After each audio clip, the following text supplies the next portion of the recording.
Halo guys, kembali lagi bersama saya, dan di video kali ini saya akan memberikan tutorial bagaimana cara mengaktifkan kembali optimization MIUI atau mematikannya. Oke, langkah pertama kita masuk ke setelan dulu guys.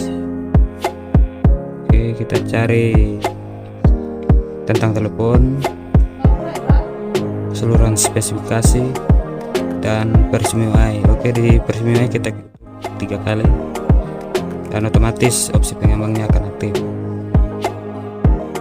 Oke, jika sudah, kalian kembali dan cari setelan tambahan.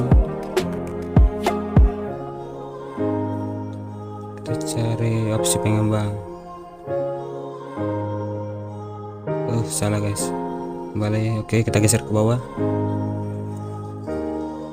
Nah, di sini belum muncul optimization MIUI-nya, dan bagaimana caranya guys? Di sini caranya kita ketuk 3 kali setel ulang ke nilai default. Oke, kita ketuk saja dan otomatis optimization-nya sudah aktif. Dan disitu kalian bisa mengaktifkannya atau menonaktifkannya guys.